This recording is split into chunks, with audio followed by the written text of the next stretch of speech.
Story recapped here. Today, I'm going to explain a drama, horror, mystery, and science fiction film called The Room. Spoilers ahead. Watch out and take care.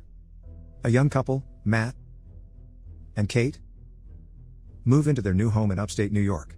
Both of them enjoy the early times of being a young married couple as they start anew. Their new house requires renovations and repairs here and there, so they start to work around it. Upon organizing the kitchen, Kate sees a dead bird inside a cabinet and goes outside to bury it.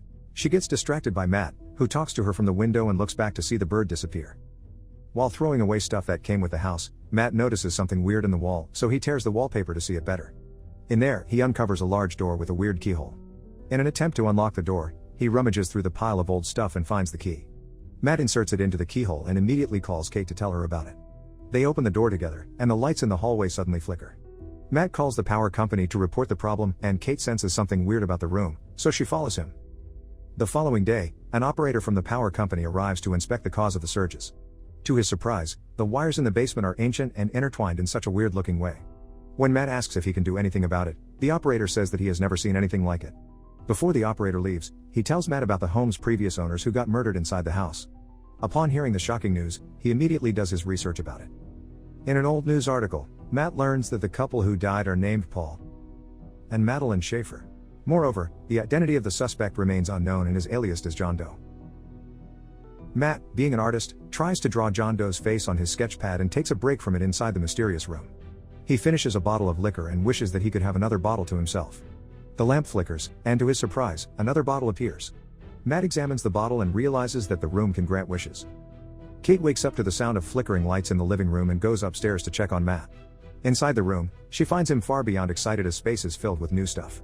Matt happily shows Kate an authentic Van Gogh painting and explains that the room can grant any material wish. Thinking that it is one of Matt's pranks, Kate laughs it off but realizes that her husband is serious. She tests his theory and asks for $1,000. Matt rummages around the whole room and finally picks up the money Kate wished for. Still skeptical, she asks for $1 million and just like that, they are millionaires. However, Kate finds it scary and walks out. Matt persuades her that they should have fun with it. The couple spends the whole day wishing their life away. Clothes, champagne, art, and money are just one wish within their reach. Matt and Kate's happiness are beyond compare as they drown themselves in expensive things.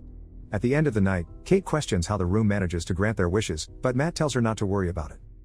For the following days, their fun and lavishness know no bounds. Every time they make a wish, lights flicker, and so does the power source in the basement. They celebrate their overnight wealth by partying together inside the room with drinks and gifts. However, the fun and action do not last long.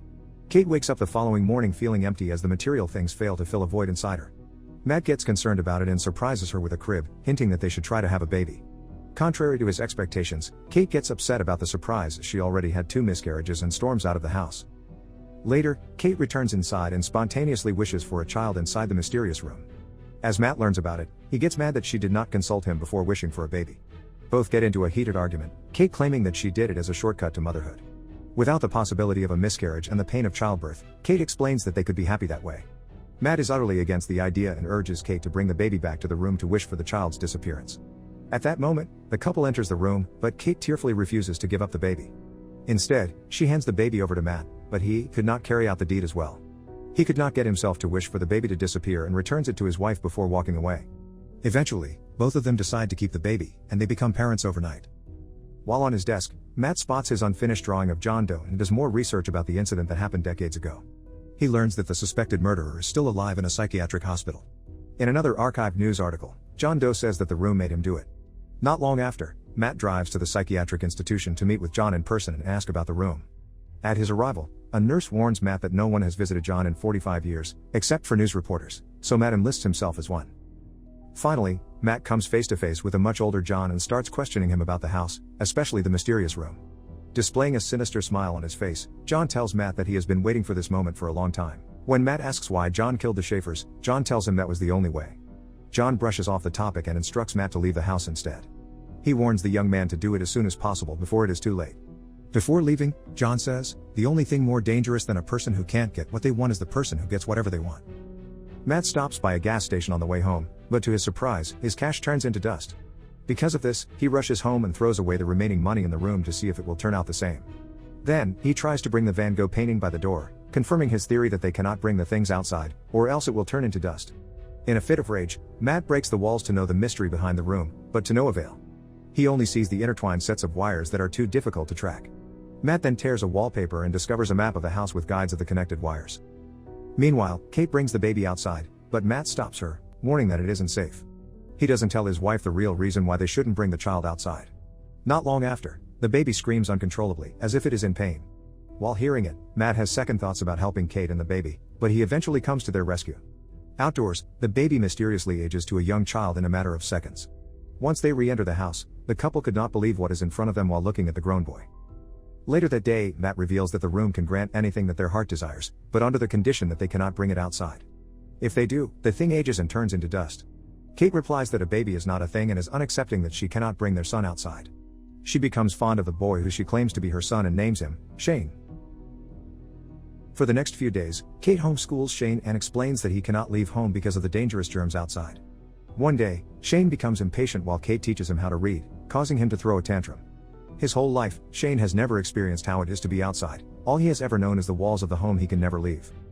Later, Kate receives a package outside and locks the door whenever she goes in and out. She gives the package to Matt, who ordered it, and unboxes a brand new gun. Unfortunately, Kate leaves the front door unlocked and completely forgets about it. While she is busy playing the piano, Shane sneakily makes his way to the front door and opens it unnoticed. He sticks his hand outside and feels the fresh breeze, deeply curious about the outdoors. Suddenly, Kate notices it and rushes to her son angrily. She embraces Shane, relieved that he is safe and unharmed. To prevent Shane from sneaking out, the couple decides to block every window with planks of wood. That night, Kate wakes up to Shane beside her bed, asking if he could sleep beside her.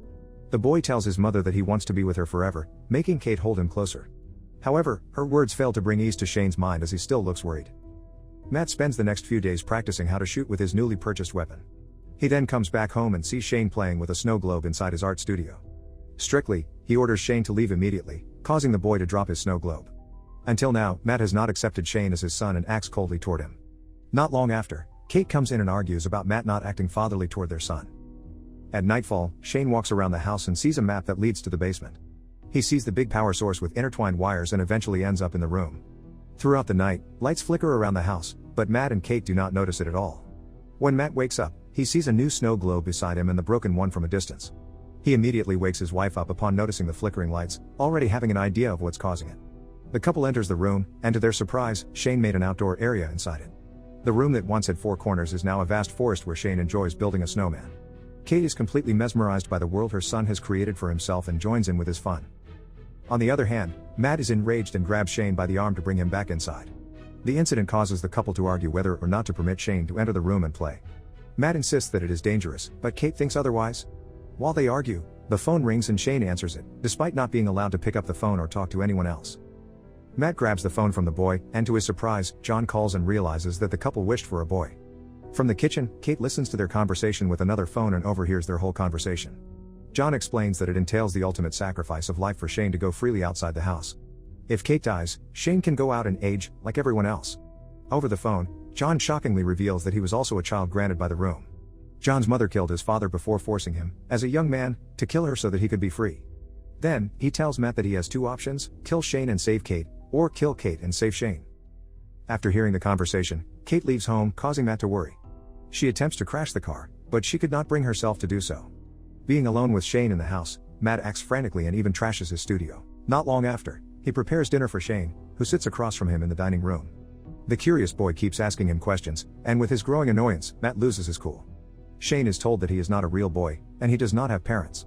Still, in a fit of rage, Matt drags Shane by the front door, but the boy runs back upstairs out of fear. In Shane's room, Matt realizes that he hurt him and sincerely apologizes for his actions. The boy asks if Matt could read to him, and they end up sleeping beside each other. As Kate arrives home, she is still confused by her emotions, but the sight of Matt and Shane lying beside each other brings her peace. Later that night, the couple shares an intimate moment as Shane watches. The boy waits for his parents to fall asleep and steals the key to the front door once they do. The following day, Matt and Kate discover that Shane went outside after seeing the front door open. In another area of the house, they are stunned to see Shane age overnight, though he still has the mind of a boy. He now appears to be a grown man and even holds his parents at gunpoint.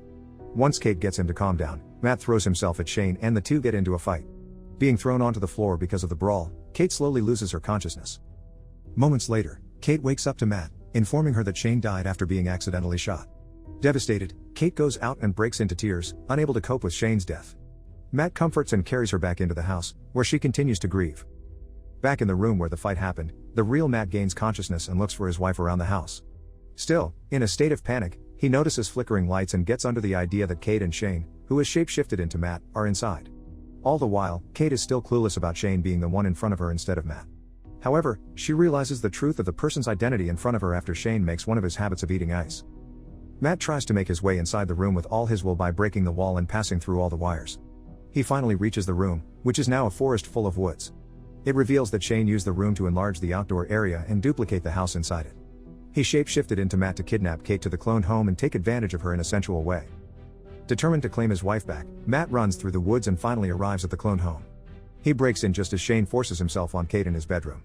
After hearing Matt break in, Shane gets up to prepare for another fight. This allows Kate to get up and leave, but she sees two versions of Matt across the hallway. Her dilemma at the moment is beyond compare as the two have an uncanny resemblance. One of them grabs her by the hand, but she pushes him after calling out Shane's name, which grabs his attention. Shane loses his consciousness after falling down the stairs and transforms into his real appearance. Meanwhile, Matt and Kate cannot get out of the room because Shane keeps wishing for them to be trapped inside. After countless tries of arriving at the same place, Matt stops and thinks of a way out. The couple comes face to face with Shane by the door, who advances at Matt and stabs him to death.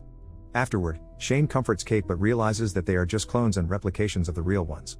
Matt and Kate quickly run to the room's exit through the woods while being chased by Shane, who grows more aggressive after being tricked. At the real home, Shane attacks Matt but is pulled with him outside. Realizing that it will cost his life, Shane runs back to the door, but Kate immediately closes it before he could get inside.